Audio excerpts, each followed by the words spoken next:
everybody, I am Jessica Johns, and I am going to spend some time teaching you about the foundational documents that you will be encountering in AP American Government.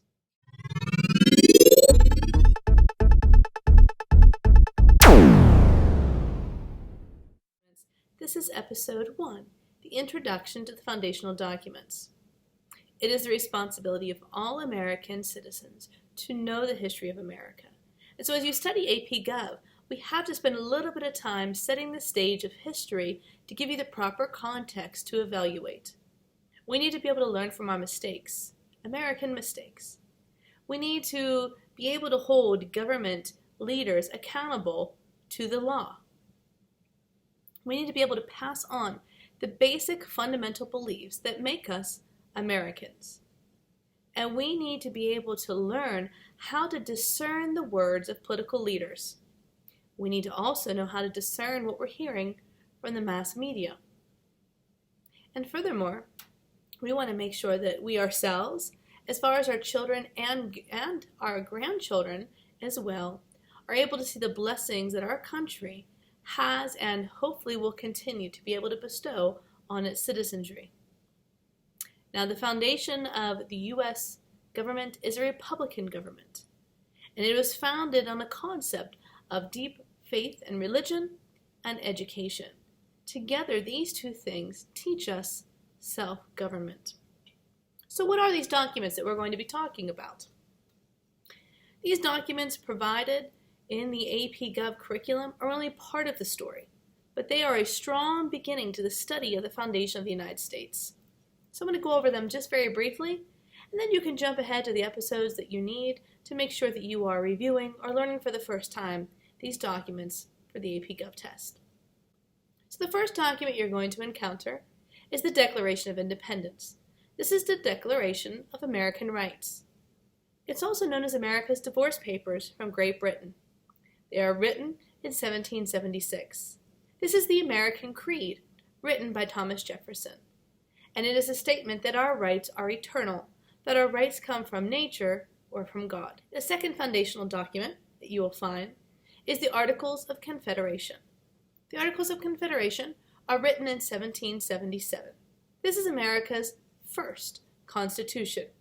This is America's plan for Congress to lead and win the battle against Great Britain, the battle for independence.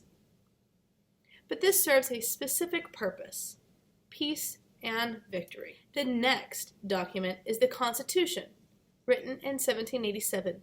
This is the American law. This establishes America's 3 branches of government and establishes the system of the federal government and the states. The next document that you will read will take us into the Federalist Papers. The Federalist Papers are a series of 85 essays written in support of the ratification of the U.S. Constitution. The first Federalist paper that we will read together and review is Federalist 10, written by James Madison, and this is about factions.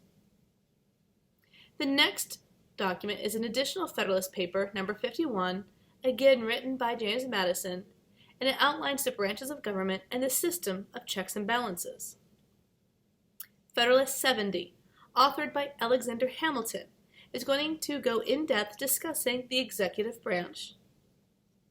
The next document, Federalist 78, also authored by Alexander Hamilton, will be talking about the judiciary. And in the final document from the Revolutionary period, Brutus I, an anti-federalist paper. What Brutus I does is says, wait, we're not so sure that this Constitution is a good plan. This is a questioning of the new Constitution as written in Philadelphia in 1787. Brutus I encourages the rejection of the ratification of the Constitution. And the final document, and usually a class favorite, is Letter from Birmingham Jail. The Letter from Birmingham Jail is written by Martin Luther King Jr.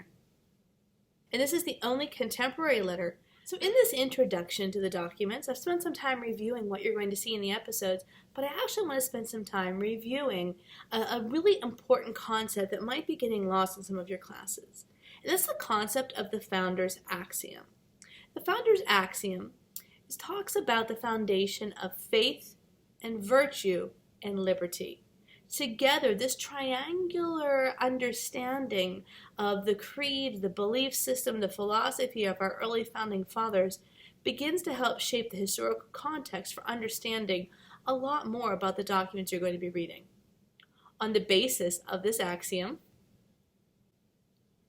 is the concept of faith. The America of the 18th century has a very vibrant and religious culture rooted in faith. There's a strong belief in God. What do you have absolute faith in? Why do you have this faith? How does this apply to the founders? How does this understanding begin to help you understand the beginning of the United States? Our founding fathers believed in having a strong faith, and most of them are going to see a very good faith system in Christianity be the foundation for both the moral law and the secular law. When you have a strong foundational faith, this allows people to have a concept of virtue and morality. Virtue is the behavior, the showing of high moral standards. And this can be both in private and public, both in your faith system and in your civic law. Some questions to ponder with virtue: are people born good or evil? Where do morals originate? What role should apply to society? Who determines what is permissible? Why do people feel guilt? What virtues do you find most important in your life, or for society, or for others? When we have a faith that creates virtue, our founding fathers believed this created the ultimate amount of freedom or liberty. When we think about freedom and liberty, we think about individual conscience, both in political and national, and our internal conscience. The power or right to act or to think without hindrance or restraint gives us this concept of freedom and free will. Some questions to think about with the concept of liberty or freedom is: why is freedom important to a religious people?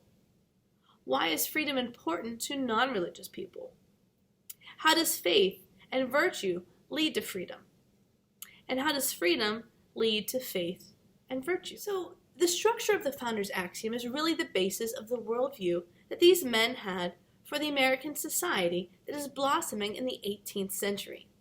As we discuss the political thought and the jurisprudence or theory of law, we must also address the obvious. These men are not perfect.